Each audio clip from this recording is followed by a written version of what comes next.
Hello student, online class में आप सभी का स्वागत है। आज हम पढ़ने वाले हैं 11th क्लास का पहला चैप्टर, जिसकी शुरुआत हमने किया था भौतिक जगत से, फिजिकल वर्ल्ड से जिसकी शुरुआत किया था। आज हम इस कड़ी में आज हमारा तीसरा क्लास होगा। आज हम पढ़ने वाले हैं भौतिक राशि के बारे में पढ़ने वाले हैं। फिजिकल क्वांटिटी को आप कैसे पहचानिएगा और याद कैसे रखिएगा कि फिजिकल क्वांटिटी का जो आपको वर्गीकरण किया गया है, कौन सा मूल भौतिक राशि होगा, कौन आपको व्युत्पन्न भौतिक राशि होगा, इन सभी के बारे में आज हम डिस्कस करने वाले हैं। चलिए आज की क्लास की शुरुआत करते हैं। जानते हैं कि भौतिक राशि क्या होता है।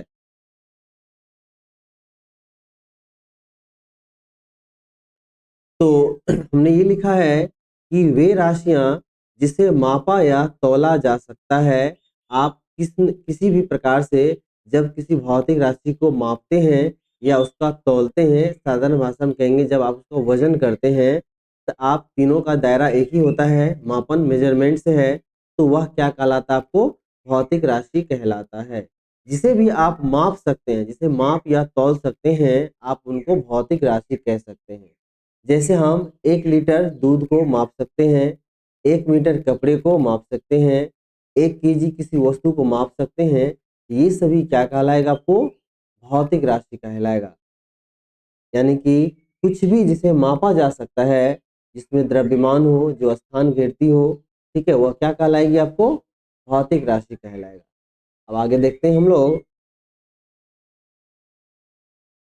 एग्जाम्पल ले लिए, 2-3 एग्जाम्पल आपके सामने ले लिए। लंबाई, द्रव्यमान, ईटीसी कहेंगे इसको, ठीक है। ईटीसी हो गया। इसी को हमने लिखा है, अंग्रेजी में लिखा है anything which can be measured and give some numerical value. वह सब कुछ जिसे आप माप सकते हैं, ठीक है, जो एक न्यूमेरिकल वैल्यू दे। जैसे कि आप एक एक मीटर कपड़ा को मापे, तो कपड़ा का जो मेजरमेंट है, आपने क्या बोला? 1 मीटर। यह क्या हुआ? एक न्यूमेरिकल वैल्यू दिया। तो जिसे माप सकते हैं और जो एक सांख्यिकी मान दे, न्यूमेरिकल वैल्यू दे, वह क्या कहलाएगा? आपको भौतिक राशि कहलाता है।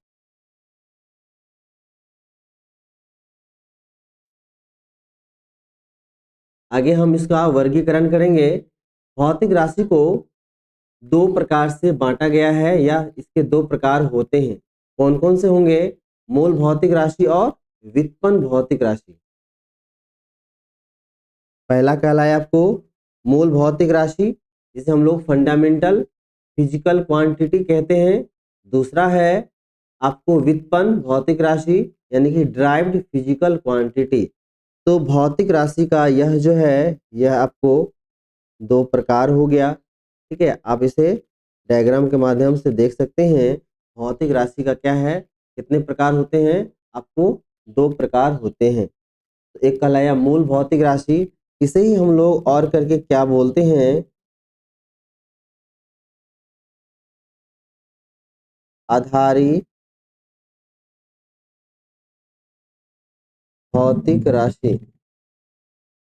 क्या कहलाएगा? आपको आधारी भौतिक राशि कहलाएगा। इसे बोलते हैं सहायक या व्युत्पन्न, ठीक है। इसे हम सहायक के नाम से याद रख सकते हैं। तो भौतिक राशि का दो प्रकार हो गया। आगे देखिएगा। अब हम बारी बारी से पढ़ेंगे कि मूल भौतिक राशि किसे बोलेंगे और व्युत्पन्न भौतिक राशि किसे बोलेंगे। देखिए, इससे पहले इसका जो हमने दूसरा नाम दिया है आधारी, आधार से जुड़ा हुआ। जब आप किसी भी चीज की नींव रखते हैं, आधारशिला रखते हैं, जिसपे वह वस्तु लंबे समय तक मजबूती से आपको मजबूती से वो खड़ा हुआ मिले, या वो क्या कहते हैं, वो आपके सामने रहे, वो दिखे, तो आप उसको क्या बोलते हैं? हमें आधार मजबूत करना है। या जो ओरिजिनल होता है, जो किसी से मिल के नहीं बना हुआ होता है, आप उसे क्या बोलते हैं? मूल बोलते हैं। तो ऐसी राशि, ऐसी भौतिक राशि जो जो किसी अन्य राशि पर निर्भर ना करे, और जो किसी अन्य भौतिक राशि पर निर्भर ना करे, जो बिल्कुल क्या रहे? स्वतंत्र रहे, वह क्या कहलाएगा? आपको मूल भौतिक राशि कहलाएगा, ठीक है। वह भौतिक राशि जो किसी पर निर्भर ना हो, इसका अर्थ ये हुआ कि वह स्वतंत्र हो, क्या कहलाएगा? आपको मूल भौतिक राशि कहलाएगा। मूल भौतिक राशि केवल और केवल 7 है, ना 7 से ज्यादा है और ना ही 7 से कम है। कितना है आपको? केवल और केवल कितना है आपको? 7 है। There are only 7 fundamental physical quantity. अब देखते हैं इसका परिभाषा क्या है, मूल भौतिक राशि का क्या है।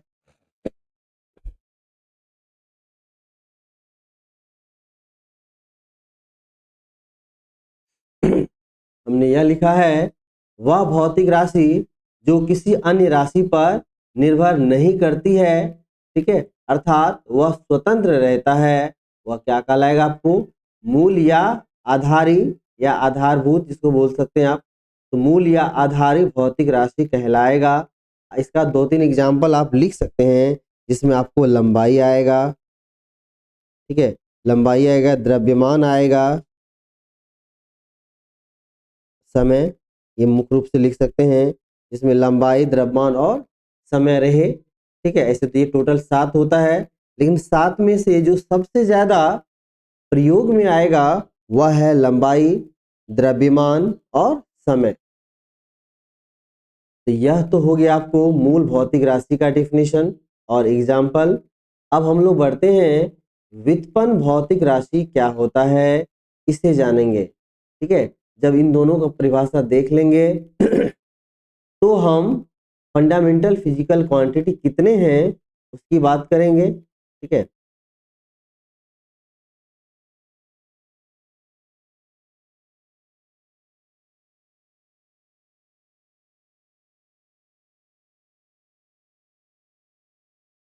तो यहाँ पे फंडामेंटल फिजिकल क्वांटिटी को तो हमने समझा दिया है। अब दूसरा जो है आपको व्युत्पन्न भौतिक राशि, इसको हम वर्बली समझा देते हैं, और लेकिन मूल भौतिक राशि से जुड़े हुए कुछ और कंसेप्ट को हम लोग देखेंगे, उसके बाद हम लोग क्या करेंगे, दूसरे भौतिक राशि पर आएंगे। देखिए, भौतिक राशि जो होगा, भौतिक राशि इसे हमने क्या किया, 2 भागों में बांटा, डिवाइड किया। एक कहलाया आपको मूल भौतिक राशि, ये हो गया। दूसरा है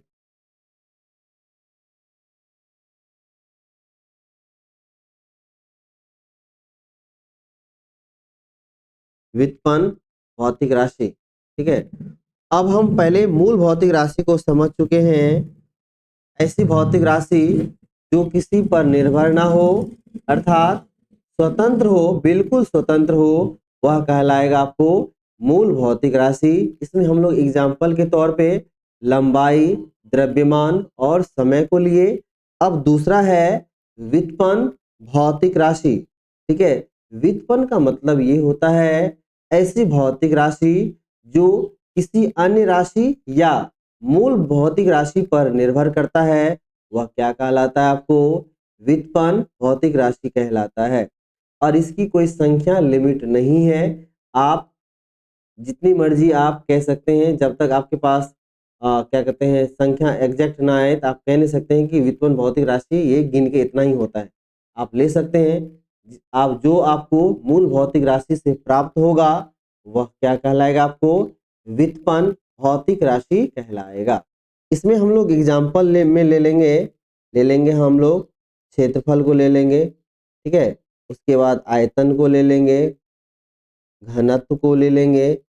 इस तरह से अन्य भी टर्म आता जाएगा आपको, ठीक है, आप जिसके बारे में ले सकते हैं। तो इसको तो हम लोग परिभाषा के तौर पर देखेंगे, लेकिन पहला जो इसने हमने यहाँ स्टार्ट किया था मूल भौतिक राशि, इसे इससे जुड़े हुए सारे कंसेप्ट को लिख लेने के बाद हम लोग इस पे आएंगे और इसका विस्तार पूर्वक हम लोग देखेंगे कि व्युत्पन्न भौतिक राशि को कैसे समझेंगे, ये व्युत्पन्न भौतिक राशि है या मूल भौतिक राशि है। तो चलिए हम लोग इसको इसको परिभाषा के रूप में देखे हैं, इससे जुड़े हुए अन्य कंसेप्ट को हम लोग जान लेते हैं, उसके बाद इस पे आएंगे। अब हेडिंग हमने यही दिया है, मूल राशियां या मूल भौतिक राशि, फंडामेंटल फिजिकल क्वांटिटी। अब हम लोग इसके बारे में जानेंगे। परिभाषा से तो हम लोग समझ चुके हैं, अब जानेंगे कि ये कितने होते हैं। हमने बताया था आपको मूल भौतिक राशि जो है वह क्या है आपको, केवल 7 है, ना ज़्यादा है और ना ही कम है, केवल और केवल कितना है आपको, 7 है।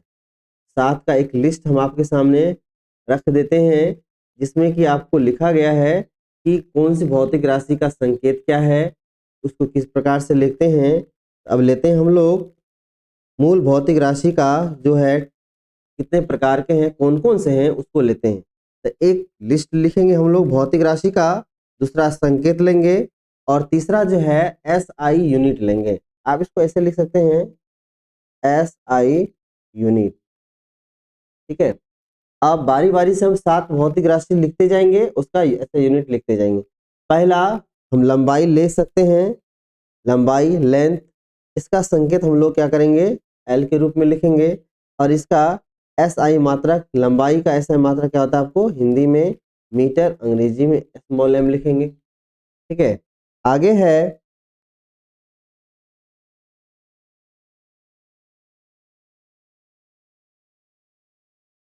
अब है आपको द्रव्यमान। द्रव्यमान भी क्या है आपको मूल भौतिक राशि, इसका संकेत कैपिटल M है और द्रव्यमान का SI मात्रक क्या होता है आपको किलोग्राम केजी होता है। तीसरा समय है, समय को हम लोग लिखेंगे, चलिए सारा एक साथ हम लोग देख लेते हैं।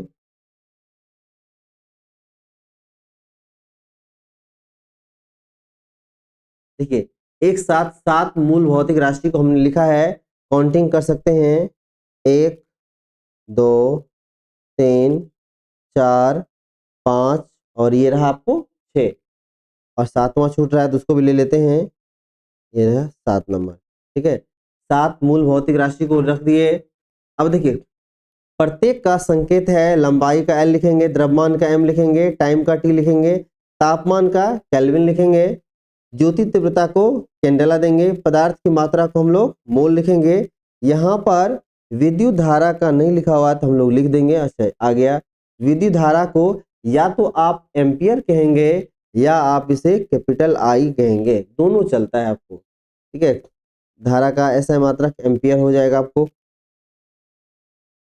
यहाँ पर एम्पियर लिखा हुआ है। तो आप ध्यान से गौर से इसे लिख लीजिएगा फेयर में और याद कर लीजिएगा। वीडियो को स्टॉप करके आप इसे नोट बना के रख लीजिएगा। ये जो 7 आपको मूल भौतिक राशि है, इसको याद किए बिना आपको डायमेंशन बिल्कुल समझ में नहीं आएगा। और हमने आपसे प्रॉमिस किया था हम जो पढ़ाएंगे तो आपको 100% समझ में आएगी। आप अगर लगातार हमारा वीडियो शुरू से अंत तक देखते हैं तो आपको बिल्कुल समझ में आएगा कि क्यों पढ़ाया गया और किस प्रकार से पढ़ाया गया। हर टर्म का कंसेप्ट का कहीं न कहीं लिंक होता है। आज का क्लास उतना ही महत्वपूर्ण है जो कि 1 महीने के बाद का क्लास होगा। तो आपका आज का पढ़ा हुआ और याद रखा गया कंसेप्ट जो है आगे आपको समझने में आसानी होगी, इसीलिए इसे हल्के में नहीं लेना है।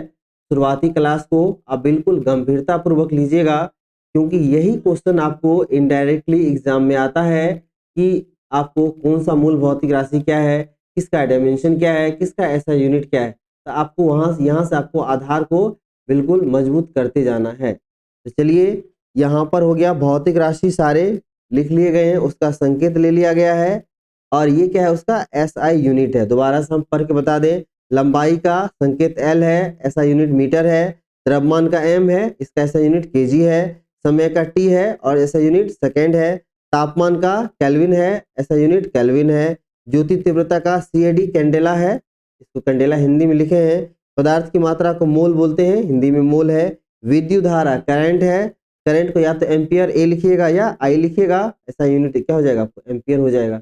ठीक है, ये हो गया आपको बिना देखे महत्वपूर्ण कंसेप्ट को।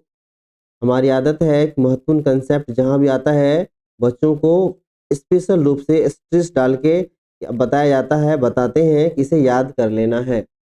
तो ये भी महत्वपूर्ण टर्म है, हम आपके लिए आपको सजग करने के लिए जो महत्वपूर्ण होगा उसे हम लोग VVI करके लगा देंगे, जिससे बिल्कुल सचेत होके आप उसको स्टार देके जैसे आपको उसको उसके इम्पोर्टेंस को आपको लिखना है, याद रखना है, आप रखिएगा जिसे आप याद कर पाएँ। आगे बढ़ते हैं हम लोग।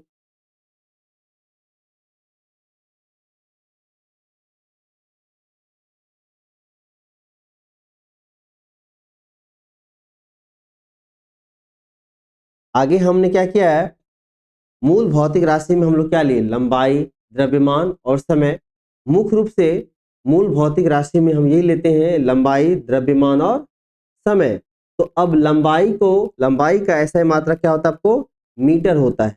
तो अब 1 मीटर, कितने लेंथ को हम लोग 1 मीटर बोलेंगे, कितने द्रव्यमान को 1 केजी बोलेंगे और कितने समय को 1 सेकेंड बोलेंगे, इसको हम लोग परिभाषा के माध्यम से आपके सामने रखते हैं। देखिए 1 मीटर की जो लंबाई है उसे हम लोग बोलेंगे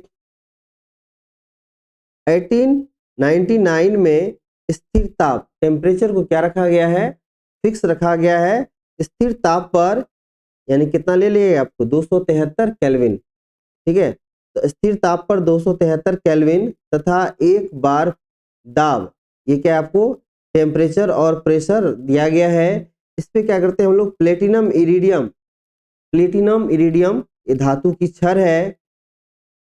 प्लेटिनम इरिडियम पर अंकित 2 रेखाओं के बीच की दूरी, मान लीजिए कोई छड़ ले लेंगे प्लेटिनम इरिडियम का, ये छड़ है प्लेटिनम, ठीक है, और इरिडियम का छड़ है। ठीक है, इस पे क्या टेम्परेचर है आपको 273 केल्विन, प्रेशर है 1 बार, प्रेशर हो गया। पर जो मार्क किया गया लेंथ है, जितना हमने चिन्हित कर रखा है, ये लंबाई क्या कहलाता है आपको, 1 मीटर। अपने मन से नहीं लिया गया है, ये एक मापन की जो अंतर्राष्ट्रीय संस्था है फ्रांस में, पेरिस में, वहां पर आपको एक छड़ को, जिसका नाम है आपको प्लेटिनम इरिडियम, पे चिन्हित कर दिया गया है। केवल और केवल इतना ही लंबाई को क्या लेना है, 1 मीटर लेना है। अगर कोई पूछे कि 1 मीटर क्या है, तो आप ये परिभाषा बोल सकते हैं और उनको समझा सकते हैं जो हमने आपको समझाया है। इसी को इंग्लिश में लिखा है 1 मीटर को, लेंथ ऑफ पथ travel by light in vacuum during a time interval 1/299, 1/792, 1/458 and second of A second. कह रहा है किसी निर्वात में प्रकाश के द्वारा 1/299 सेकेंड में, 1/792 सेकेंड में, 1/498 सेकेंड में जो दूरी तय की जाएगी, उस दूरी को हम लोग क्या बोलेंगे, 1 मीटर बोलेंगे। ठीक है, अब हम लोग समझते हैं 1 केजी, मीटर को तो हमने समझा दिया, अब समझेंगे 1 किलोग्राम क्या होता है। देखिए 1 केजी को डिफाइन करने के लिए हमने क्या किया, प्लेटिनम इरिडियम 90%, ठीक है, जिसमें कि प्लेटिनम है 90% तथा यहाँ पे क्या नहीं है, ये क्या हो जाएगा आपको, तथा 90% हम ज्यादा संख्या में, मात्रा में, परसेंटेज में प्लेटिनम लेंगे, 10% इरिडियम लेंगे, का वह द्रव्यमान जिसका व्यास एवं ऊंचाई क्या हो, बराबर हो। ऐसा हम बना सकते हैं। अगर मान लीजिए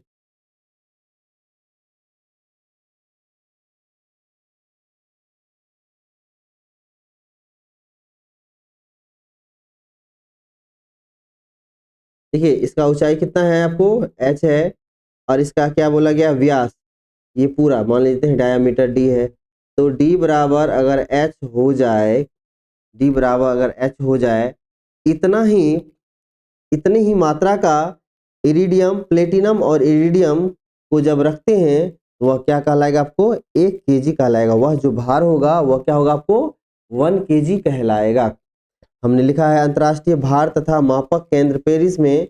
आप ये जो धातु का कोई आपको आकार का दिख रहा है, आपको लिया गया है, ये क्या कहलाएगा आपको, 1 केजी कहलाएगा।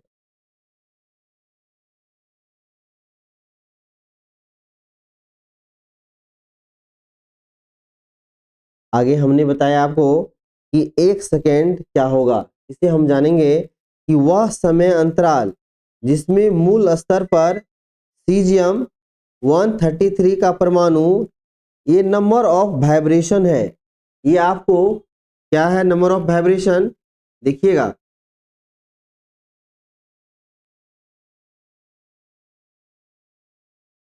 नोट कीजिएगा क्या है आपको, 9192631700। काउंट कीजिए, 2 2 4 2 6 2 8 2 10। ठीक है, ये जो नंबर है आप इस पे कभी कॉल नहीं लगा दीजिएगा, इस पे कॉल नहीं लगेगा। अगर आपको कॉल लगाना है, आपको हमसे जुड़ना है, उसके लिए लिंक में हमारा नंबर है, आप वहां पे मैसेज करके इसकी जानकारी दे सकते हैं, ना कि आप इस नंबर पे आप कॉल लगाएं। इस पे कॉल लगाइएगा, ये कॉल नहीं लगेगा। ये क्या है, मोबाइल नंबर नहीं है, ये क्या है आपको, नंबर ऑफ वाइब्रेशन है। ठीक है, जो कंपन करेगा, कंपन की संख्या कितनी है वो आपको दिया गया है। आपको क्या याद रखना है, वह समय अंतराल जिसमें मूल स्तर में सीजियम 133 का परमाणु इतने बार ये कंपन करेगा, तो वह जो समय लेगा, जितना टाइम लग जाएगा उसको कंपन करने में, वही समय को हम लोग क्या बोलेंगे, 1 सेकेंड बोलेंगे। ठीक है,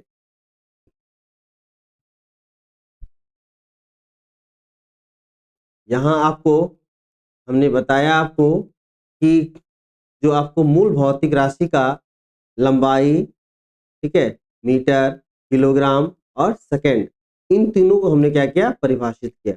अब हम लोग आते हैं मात्रक की यूनिट जो आपको होता है, ऐसा यूनिट जो होता है, इसमें दो पूरक मात्रक होते हैं। एसआई यूनिट में क्या होता है, आपको दो पूरक मात्रक होते हैं, समतल कोण और घन कोण। इन सभी को हम लोग पढ़ेंगे बारी बारी से। ठीक है, पहला है आपको ऐसा यूनिट में जो दो पूरक मात्रक है। पहला पूरक मात्रक है आपको समतल कोण, इसको अंग्रेजी में बोलते हैं प्लेन एंगल, और समतल कोण का एसआई मात्रक होता है रेडियन। इसको संकेत में ऐसा यूनिट क्या लिखते हैं, रेडियन। ठीक है, शॉर्ट में आरएडी लिख देते हैं। और दूसरा जो पूरक मात्रक है वह क्या होगा, ठोस कोण या घन कोण, इंग्लिश में सॉलिड एंगल होता है। इसका जो एसआई यूनिट होता है स्टेरेडियन होता है, वो भी देख लेते हैं हम लोग। स्टेरेडियन का संकेत में हम लोग उल्टा लिख दिए हैं, आपको ध्यान रखना है। देखिए, संकेत में हम लोग इस प्रकार से लिखेंगे, ये क्या होना चाहिए, रेडियन यहाँ होना चाहिए, और रेडियन और ये लिखा हुआ यहाँ होना चाहिए, उससे कोई दिक्कत नहीं। आपको हम समझा पा रहे हैं, बिल्कुल समझ में आ जाएगा आपको यहाँ से। तो ये हो जाएगा आपको समतल कोण का संकेत हो जाएगा आरएडी, रेडियन, और इसका एसआई यूनिट क्या हो जाएगा, हिंदी में रेडियन बोलेंगे, अंग्रेजी में भी इसको रेडियन बोलेंगे। आगे है आपको घन कोण, इसका संकेत हो जाएगा S R, S capital R small, और इसका एसआई मात्रक हो जाएगा आपको रेडियन। तो पूरक मात्रक जो होते हैं दो, एक है समतल कोण, दूसरा क्या है आपको घन कोण। अब यहाँ से इसको हम विस्तार पूर्वक जानेंगे, समतल कोण और घन कोण क्या होते हैं। एक चीज नोट में हमने लिखा है, पूरक मात्रक क्या होते हैं, विमाहीन होते हैं, इसके पास कोई डायमेंशन नहीं होता है। यहाँ देखिए समतल कोण है, यहाँ लिखेंगे नो डायमेंशन। ठीक है, और घन कोण इसका भी लिखेंगे नो डायमेंशन, इसका कोई विमा नहीं होगा। अब देखिए कोण में sine theta, cos theta, tan theta, cot, sec, cosec, ये सभी क्या है आपको ट्रिगोनोमेट्री रेशियो है। इन सभी का जो है डायमेंशन नहीं होता है। ये आपको जब हम डायमेंशन पढ़ाने लगेंगे वहां पर हम स्पेशल रूप से लिखाएंगे किसका डायमेंशन होगा, किसका डायमेंशन नहीं होगा। तो हमने क्या किया, पूरक मात्रक को देख लिया, समतल कोण और घन कोण। अब समझेंगे समतल कोण को कैसे पहचानेंगे, कैसे परिभाषित करेंगे समतल कोण। हमने ये लिखा है, किसी वस्तु के केंद्र पर त्रिज्या के चाप की लंबाई द्वारा जो कोण बनता है वह कोण क्या कहलाता है, आपको समतल कोण कहलाता है, प्लेन एंगल कहलाता है। हमने ये लिखा है, किसी वृत्त के केंद्र पर त्रिज्या के चाप के लंबाई के द्वारा जो केंद्र बनता है, आंतरिक कोण बनता है, वह क्या कहलाता है आपको, समतल कोण या रेडियन कोण कहलाएगा। कैसे समझेंगे, ध्यान दीजिएगा आप लोग। मान लीजिए ये सर्कुलर पथ है, ठीक है, आप मान लीजिए त्रिज्या आर है, त्रिज्या के नाप की लंबाई का हम क्या करेंगे, एक चाप लेंगे, उसके द्वारा जो यहाँ पर कोण बनाया गया है, यही कोण क्या कहलाएगा आपको, यह कहलाएगा आपको समतल कोण। यहाँ से हम लिखते हैं थीटा बराबर एल बटे आर भी बोल सकते हैं। ये हो जाएगा आपको समतल कोण को हम क्या लिखे हैं, ds बटे r लिखे हैं, या इसको ds क्या एक लंबाई है, लेंथ है ये l हो गया बटे r हो गया। तो समतल कोण जिसको हम लोग थीटा अल्फा बीटा गामा कुछ भी लिख सकते हैं बराबर l बटे r, कॉमनली ये जाना जाता है आपको थीटा बराबर l बटे r के रूप में जाना जाता है। लिखेंगे थीटा बराबर l बटे r लिखेंगे। यह पहला फॉर्मूला आपको कह सकते हैं आपको पूरक मात्रक में मिला। अब देखते हैं हम लोग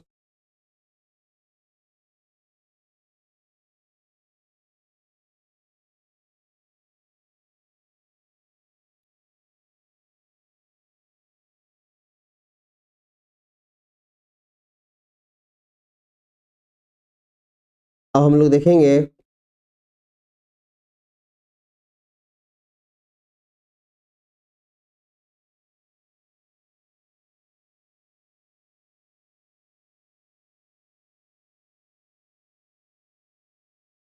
समतल कोण को 3D के माध्यम से समझाया गया है। ये क्या है, आर लंबाई का चाप लिया गया है, आर लंबाई का ये चाप लिया गया है, ठीक है। तो यह जो कोण बनाएगा थीटा क्या होगा आपको, थीटा इक्वल टू एल बटे आर हो जाएगा। यहाँ लिखते हैं थीटा बराबर एल बटे आर, ठीक है, इसे ध्यान में रखना है आपको। अब आगे हम लोग बढ़ते हैं, ठोस कोण को हम कैसे पहचानेंगे कि ठोस कोण क्या है। देखिए ठोस कोण के बारे में लिखा गया है कि वह कोण जो किसी पृष्ठ के द्वारा, किससे बनता है ठोस कोण, किसी पृष्ठ के द्वारा किसी गोले के केंद्र पर बनता है जिसका क्षेत्रफल गोले की त्रिज्या के वर्ग के बराबर हो, वह क्या कहलाएगा, आपको ठोस कोण कहलाएगा। हमने ये लिखा है, जैसे मान लीजिए कोई भी आकार का एक वस्तु ले लीजिए,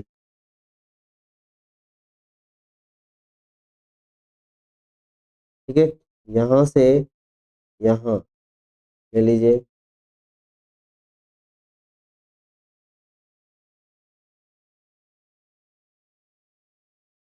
ठीक है। यहाँ जो कोण बनेगा वह क्या होगा आपको, घन कोण। ये क्या हमारा आकृति कैसा, किसी ठोस, तो ठोस सतह, किसी ठोस आकृति के ठोस सतह के द्वारा जो कोण बनता है वह क्या कहलाएगा, आपको घन कोण कहलाता है। यह जो कोण होता है वो 3D में होता है, ठीक है, यह प्लेन एंगल नहीं है, 2D में होगा। ये क्या होगा, घन कोण। घन जो बनता है हमेशा वो क्या होता है आपको 3D में, जिसमें लंबाई चौड़ाई ऊंचाई तीनों दिया रहता है। तो वह कोण जो किसी पृष्ठ के द्वारा गोले के केंद्र पर बनता है और जिसका क्षेत्रफल गोले की त्रिज्या के वर्ग के बराबर है। यहाँ से आप फॉर्मूला निकल जाएगा। ये देखिए आपका 3D स्पेस है, इसके द्वारा आर त्रिज्या के नाप के लंबाई के द्वारा जो केंद्र बनेगा तो ये जो होता है स्टेरेडियन। तो घन कोण का SI मात्रा क्या होता है, स्टेरेडियन, ठीक है, SR लिखते हैं उसको। तो देखिए यहाँ पे हमने क्या लिखा है, घन कोण का, यहाँ पे डी क्यों लगा हुआ है, डी का अर्थ हुआ कि हम छोटा घन कोण ले रहे हैं। स्मॉल घन कोण होगा जब एरिया स्मॉल होगा, ठीक है, ये लिखा हुआ। तो ऐसा यूनिट में कुल जो मात्रक होता है, मूल मात्रक तथा पूरक मात्रक। देखिए मूल मात्रक तो केवल 7 है और 2 मात्रक पूरक मात्रक है, तो टोटल कितना हो गया आपको 9। तो ऐसा यूनिट में कुल मात्रक कितने होते हैं, आप बोल सकते हैं कितना होता है आपको, 9 होता है, 9 होता है। तो आज हम लोग क्या पढ़े हैं लास्ट क्लास में, लास्ट अभी जस्ट क्या हम लोग क्लोज करने वाले हैं कि आपको पूरक मात्रक में समतल कोण और घन कोण को डायग्राम के माध्यम से, आपको 3D के माध्यम से समझा चुके हैं, परिभाषा लिखा चुके हैं, ठीक है। अब हम लोग अगले क्लास में मिलते हैं, हमारे साथ बने रहिए और वीडियोज को शुरू से अंत तक देखिए। अगर कहीं कोई डाउट रह जाता है आप हमें इसकी जानकारी मैसेज के द्वारा देंगे, जिससे कि हम आपके डाउट को अगले क्लास में भी बोल के समझा दें। मिलते हैं अगले क्लास में, नमस्कार।